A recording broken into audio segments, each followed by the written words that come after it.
Karena diselimuti rasa kesal di hatinya, membuat Sander tidak fokus bekerja dan akhirnya ia pun memutuskan pulang ke rumah untuk berkumpul dengan keluarganya, dan juga ingin segera memberi pelajaran kepada istri cantiknya, karena sudah membohongi dirinya. JJ yang tengah duduk di atas karpet tebal yang ada di ruang tengah bersama 4J dan para babysitter pun terkejut ketika melihat suaminya pulang dari kantor.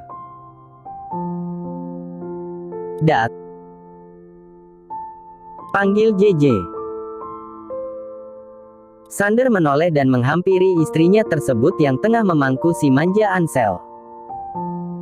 Sander menyapa keempat anaknya, tapi yang terakhir ia sapa adalah si bungsu yang manja sambil berucap, "Ansel, Dedi pinjam Mami sebentar ya," ucap Sander, lalu mengambil tubuh mungil Ansel dan diberikan kepada babysitter. Seolah mengerti ucapan dadinya, Ansel yang tadinya rewel saat berpindah tangan pun langsung diam dan tersenyum. "Good boy," ucap Sander mengelus pipi Ansel dengan lembut. "Dan kau, sayang, ikut aku," ucap Sander sambil menatap tajam istrinya, kemudian berjalan kamar. "Mbak, aku nitip 4J," ucap JJ sebelum mengikuti suaminya. "Baik nyonya," jawab keempat babysitter bersamaan. JJ membuka pintu kamarnya dengan perlahan. "Mampus kau J, bersiaplah tanganmu akan kram dan kesemutan," batin JJ. JJ melihat suaminya sudah duduk bersandar di arena pertempuran sambil memasukkan kedua tangannya ke dalam kantong celana dan menatap tajam dirinya. Glek. JJ menelan ludahnya kasar ketika mata berwarna abu itu kian menajam, seolah ingin mengulitinya hidup-hidup. "Kesini," ucap Sander, sambil menggerakkan jari telunjuknya. JJ menatap suaminya lalu menunduk lagi dan menghampirinya Sander dengan perlahan. "Dad, maaf," ucap JJ pada akhirnya dan mengakui kesalahannya. "Kemarilah." Sander menepuk sisi sebelahnya yang kosong. "Tak, sudah tahu apa kesalahanmu." Sander menyentil dahi JJ, ketika JJ sudah berada di sampingnya. "Sakit," rengek JJ, sambil mengelus dahinya. "Beraninya kau membohongi diriku," kesal Sander, lalu mengecup dahi JJ yang baru saja ia sentil. JJ mengerucutkan bibirnya dan itu membuat Sander tidak tega untuk memarahi istri cantiknya itu. "Untung kau menggemaskan," gerutu Sander. "Ah, Dedi," rengek JJ dengan manja lalu memeluk lengan kekar tersebut. "Tapi, jangan harap kau bebas ketika si merah itu sudah pergi," bisik Sander, tepat di belakang leher JJ, membuat tubuh JJ meremang. "Iya, Dad," lirih JJ, ketika Sander sudah menciumi lehernya. Masih sibuk mengecupi leher JJ dan memberikan jejak cinta di sana. Sander membalikan tubuh JJ lalu menatap wajah cantik istrinya yang selalu membuat hatinya meleleh. "Kap." Sander mengecup bibir JJ dengan lembut dan JJ pun menerimanya dengan baik.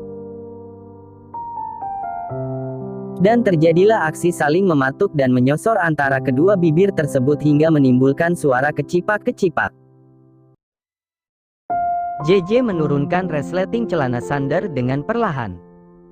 "Asah dia sayang," ucap Sander serak. JJ tidak menjawab, melainkan langsung mengeluarkan pedang panjang tersebut dari kantongnya. Tok. Tok. Tiba-tiba terdengar ketukan pintu dengan keras dari luar kamarnya, dan membuat JJ menghentikan aksinya. "Sial. Mom," pekik Sander ketika membuka pintu kamarnya. Pelak. Oma Airin langsung memukul kepala putranya, ketika Sander yang membukakan pintu kamar. Dasar anak lucnat. Umpat Oma Airin, dan menatap tajam putranya itu. Apa salahku? Tanya Sander, sambil mengusap kepalanya. Mendengar suara ribut di luar kamar, JJ pun keluar kamar ingin melihat apa yang terjadi. Kau masih tanya apa salahmu? Kesal Oma Airin. Mom, apa yang terjadi? Tanya JJ. Nah, ini sumber masalahnya. Ucap Oma Airin, lalu menarik tangan JJ untuk berdiri di sebelahnya. Lah, apa salahku Mom? Tanya JJ, penuh keheranan. Kue apem. Ucap Oma Airin absurd. Hah? Pekik Sander dan JJ bersamaan. Ceka. Ansel menangis sejak tadi. Tapi kalian malah asik indehoi di dalam kamar. Ketus Oma Airin, tak berfilter. Apa? Pekik JJ, lalu ingin segera berlari ke ruang tengah. Iya. Botol gantungmu itu gondal-gandul. Oma Airin berucap sambil menarik tangan JJ dan membenarkan kancing dress JJ yang ada di depan dada. Malu. Pastinya. Wajah JJ sudah semerah tomat. Dan, ini semua karena ulah suaminya. Sedangkan Sander mengusap wajahnya kasar dengan frustasi. Bagaikan jatuh tertimpa tangga pula. Sudah tidak jadi dispa malah kena omelan dari ibunya juga. Setelah membetulkan pakaiannya, JJ menuju ruang tengah di mana 4J berada. Apa lihat-lihat? Mau marah sama Mom? Ingat jalan menuju surgamu masih diblokir jadi kau harus menahannya. Omel Oma Airin, ketika Sander mentapnya dengan tajam. Ceka. Nanti pedangku bisa karatan Mom. Balas Sander, dengan kesal. Tenang saja jika nanti karatan, Mom akan menggerinda pedangmu itu. Balas Oma Airin. Mom. Pekik Sander, dan dengan refleks ia membekap pedangnya yang sudah seperti terong rebus dengan kedua tangannya, dan hal itu membuat Oma Airin tertawa puas. Malam hari di kediaman keluarga Clark. Sander memangku Ansel di ruang tengah, sedangkan JJ tengah sibuk dengan ketiga putranya di kamar 4J. Boy, kenapa kau posesif sekali, Hem? Tanya Sander sambil menciumi pipi Ansel yang sudah terlihat gembul. Ansel menatap ayahnya sambil menjulurkan lidahnya, seolah bayi berumur 9 hari itu meledek sang ayah. Kau menjengkelkan sekali, sesekali biarkan Dedi dan Mami berduaan. Oke. Owek. Owekek. Respon Ansel benar-benar sangat menjengkelkan sekali menurut Sander, karena putra bungsunya itu tidak dapat diajak kerja sama. Oke, Dedi tidak akan mengganggu Mami lagi. Puas. Ucap Sander pada akhirnya. Dan, ajaibnya Ansel langsung terdiam dan tersenyum. Melihat si bungsu bertingkah seperti itu, tentu saja membuat Sander gemas sendiri. Lalu, menguyel-uyel dada Ansel dengan gemas. Kau memang keturunan Airin Clark. Ucap Sander dengan nada pelan sambil terkekeh sendiri. Tidak berselang lama, Devan dan Raya sampai rumah dengan keadaan yang kusut. "Wah, kenapa muka kalian kusut sekali?" tanya Sander dengan nada meledek. "Menurut Dedi," tanya Devan balik. "Apa? Memang apa salahku?" tanya Sander, seolah tidak merasa bersalah. "Dedi meninggalkan kantor begitu saja, tanpa memberitahu kami dan hal itu membuat aku kesulitan, Dad," protes Devan. "Anggap saja ini hukuman buat kalian karena sudah berbuat mesum di kantor, Dedi," sindir Sander, membuat Devan dan Raya berdeham. Devan menggaruk pelipisnya yang tidak gatal. Sedangkan Raya menjadi salah tingkah dan segera melarikan diri. Tapi, sebelum itu Raya mencium kedua pipi Ansel dengan gemas. "Cih!" Sander menatap malas menantunya. "Bilang saja, Dedi kepanasan kan?" ledek Devan, pada akhirnya. "Jangan meledekku karena sebentar lagi kau akan merasakan bagaimana rasanya golokmu dipingit," balas Sander dengan nada kesal. "Untuk apa dipingit? Jika ada Miss Lux yang lebih menggoda," seru Oma Airin dari arah tangga. "Oma, Mom," ucap Devan dan Sander bersamaan, membuat Ansel terkejut dan menangis. "Ansel, maafkan Dedi ya," ucap Sander, sambil menepuk-nepuk punggung Ansel. "Ini semua gara-gara Mom," kesal Sander, lalu beranjak dari duduknya dan menuju kamar 4J. Devan menahan tawanya ketika Oma Airin disalahkan oleh Sander. "Jangan tertawa Devan. Aku mana berani menertawakan Oma," jawab Devan sambil mempautkan bibirnya. "Ya," seru Oma Airin kepada Devan. "Puff, hahaha." Devan malah tertawa terbahak, membuat Oma Airin mengernyitkan keningnya. "Oma, lihatlah penampilanmu." Pantas saja Ansel langsung menangis itu karena terkena sawan, hahaha. Devan tertawa sampai memegangi perutnya yang terasa sangat kaku. "Ih, ini itu fashion dasar norak sekali kau ini." Oma Airin bergaya seolah seperti model papan triple X di depan Devan dan hal itu membuat Devan semakin tergelak. "Ya, Tuhan. Lama-lama kau bisa gila," batin Devan, tertawa. Sander berjalan menuju ruang tengah lagi, setelah memberikan Ansel kepada istrinya. "Astaga Mom." Sander mengusap keningnya, lalu mendudukkan diri di samping Devan. "Dev, apa kau menyesal telah masuk ke dalam rumah ini?"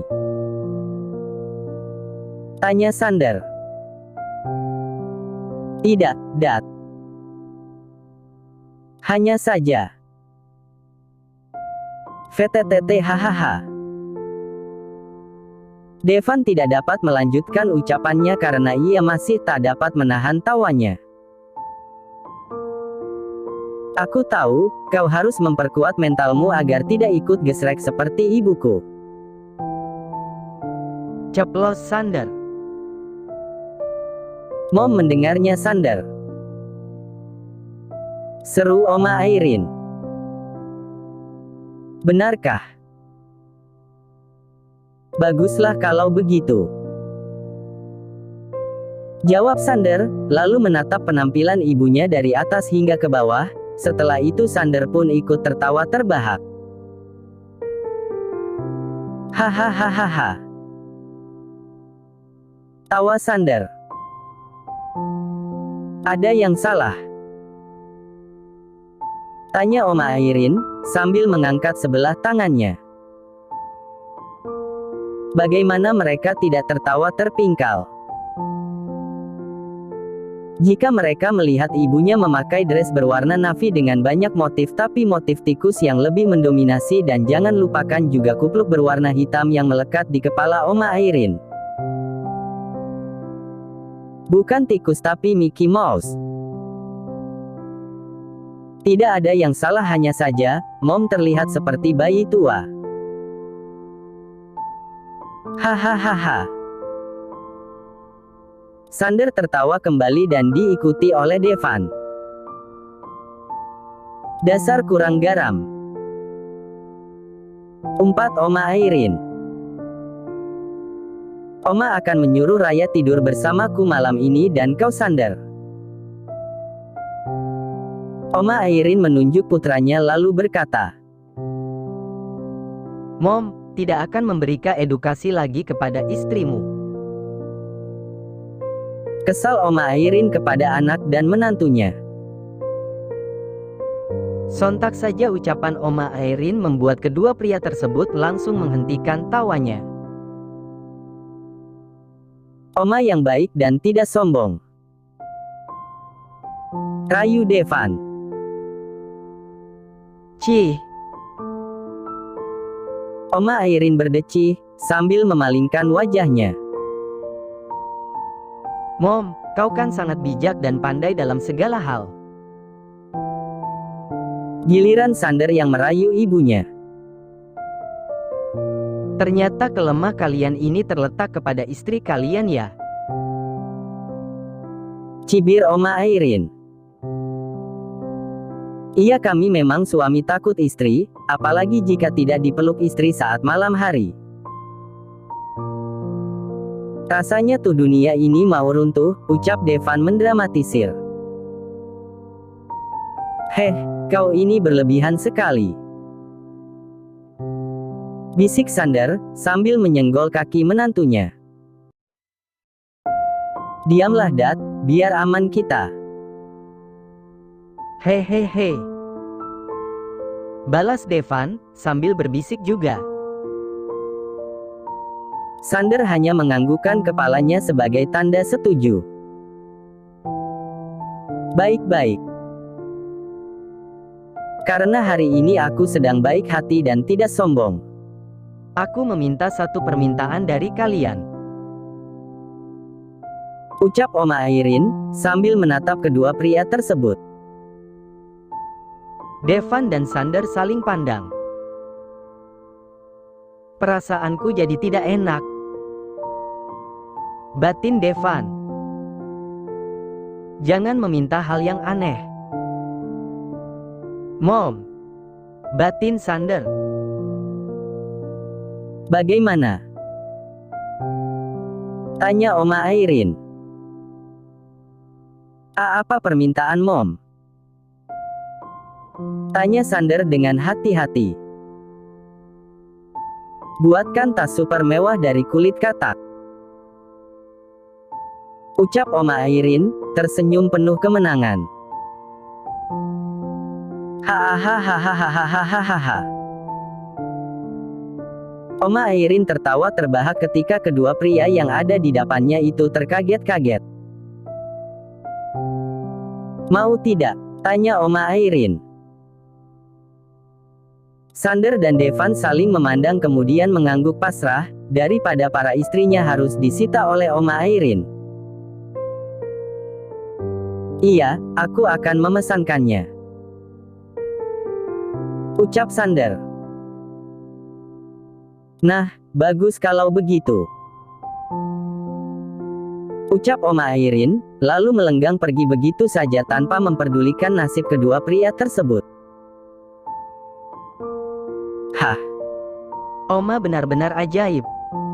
Ucap Devan, setelah Oma Airin tidak terlihat.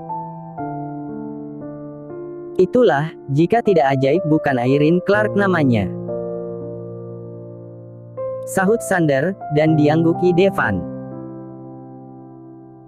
Devan, hubungi desainer keluarga Clark untuk membuatkan tas kodok, ucap Sander. Kenapa harus aku?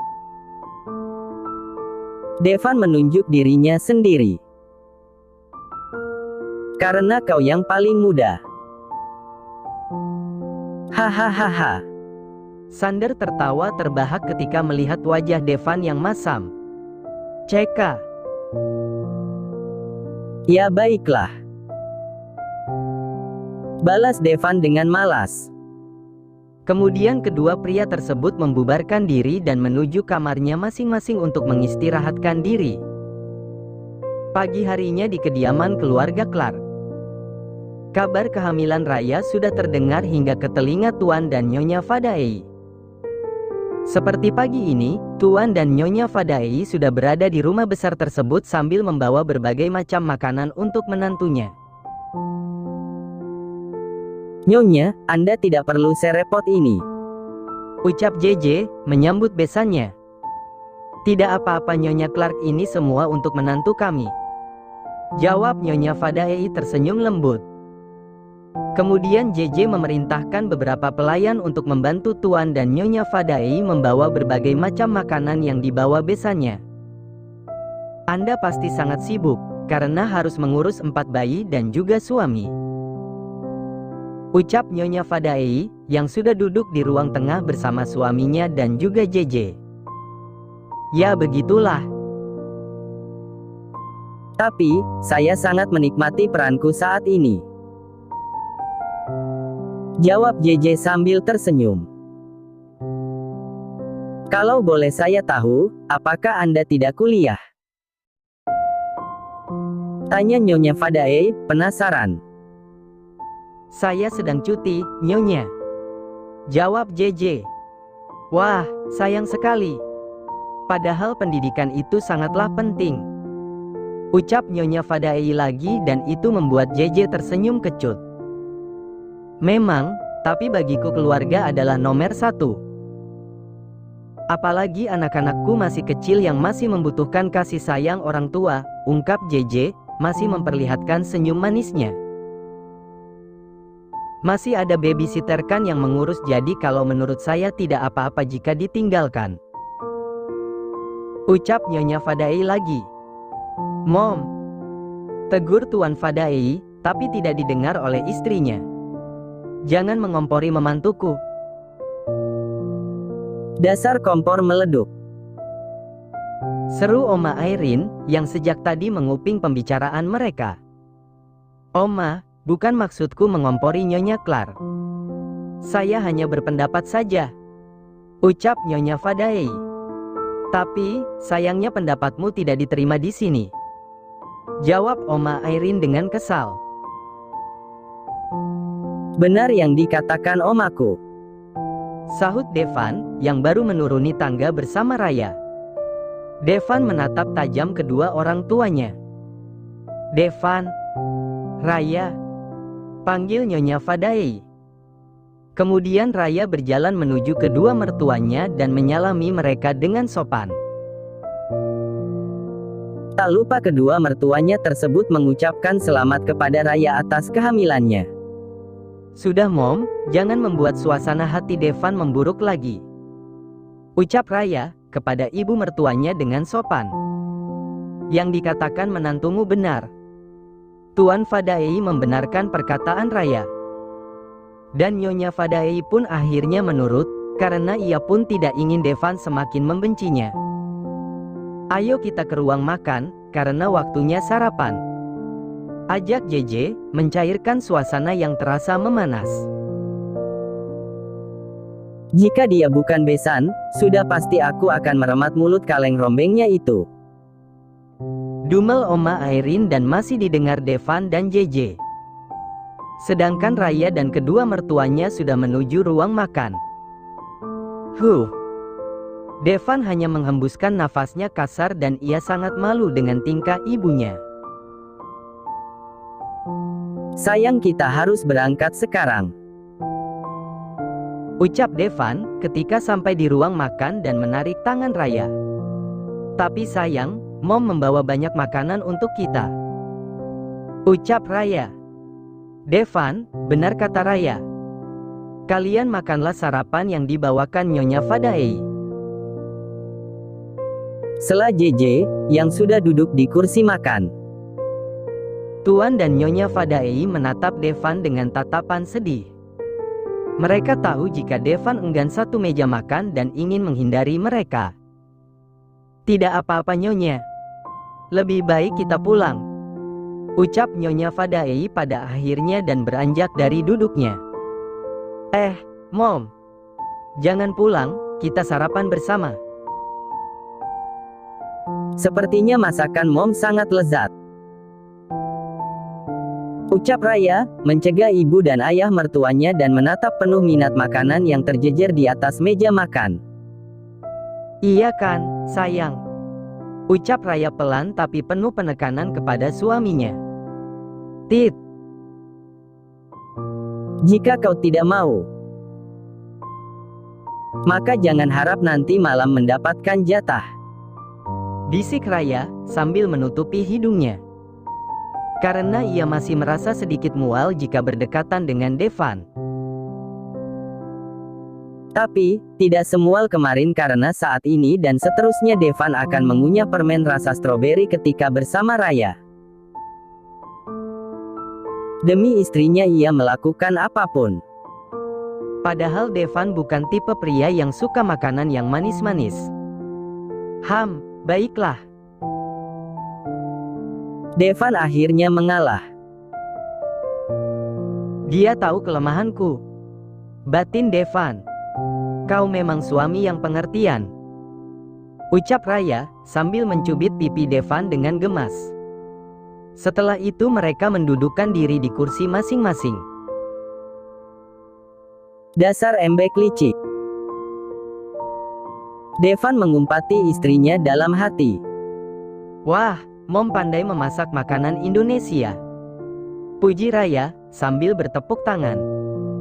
Cih. Paling juga yang memasak kokinya. Cibir Oma Airin.